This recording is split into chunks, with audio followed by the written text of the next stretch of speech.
Dalawang LPA na ang minomonitor natin sa loob ng ating area of responsibility. Una na nga dyan yung nasa silangang bahagi ng bansa. At 3 a.m. today ay nakita po ang sentro nito sa vicinity ng Patnanungan, Quezon. At itong LPA ay patuloy na nagdudulot ng significant at malawakang pagulan sa malaking bahagi ng Luzon. Ito pong LPA based sa ating latest analysis, mababa na po yung tsansa niyang maging bagyo at posibleng malusaw o ma-dissipate na rin ho ito ngayong hapon o gabi.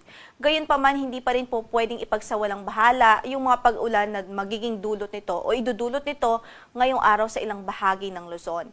Maya-maya lamang ay isa-isahin po natin yung mga lugar kung saan ay ine-expect po natin yung mga pag-ulan. Samantala, panibagong LPA ang nakita po natin sa kanlurang bahagi naman ng ating bansa. Ang sentro po nito as of 3 a.m. ay nasa 200 kilometers kanluran ng Dagupan, Pangasinan. Sa kasalukuyan ay hindi naman po ito direktang nagdudulot ng mga pag-ulan sa anumang bahagi ng ating landmass, pero sa mga susunod na araw ay pwede pa rin po itong makapag-enhance ng southwest monsoon na siyang magdudulot o siya pong makakaapekto sa ating bansa.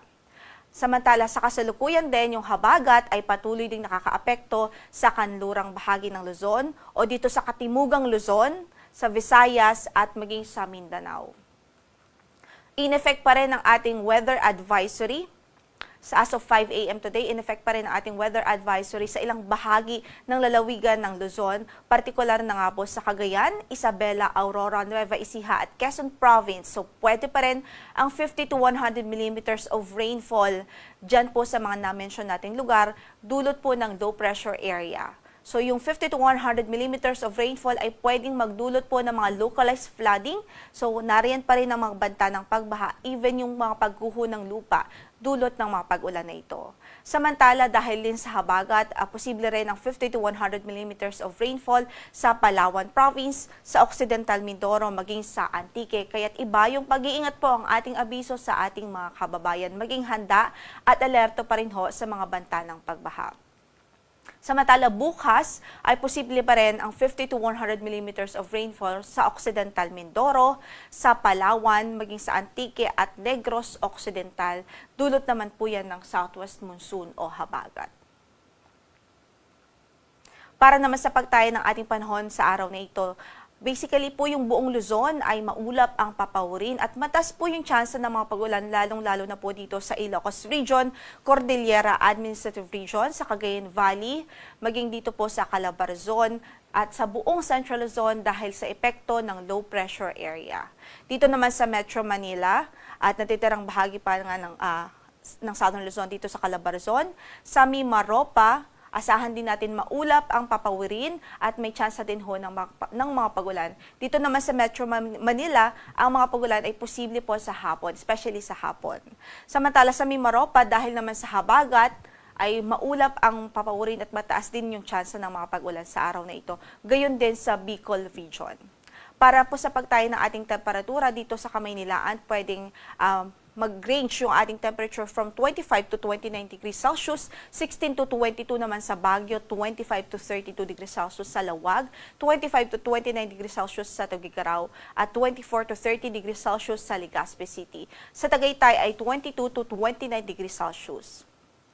Samantala sa Visayas, asahan din natin ang mataas din ho na tsansa ng mga pag-ulan at maulap na papawirin dahil sa habagat o southwest monsoon.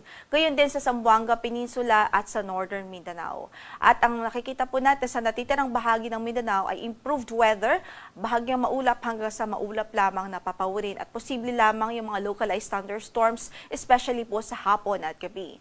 Sa Tacloban, from 25 to 31 degrees Celsius ang inaasahang magiging agwat ng temperatura, 26 to 30 degrees Celsius sa Cebu, 24 to 30 degrees Celsius sa Iloilo, 25 to 30 naman sa Kalayaan Islands, at dito sa Puerto Princesa ay 24 to 30 degrees Celsius.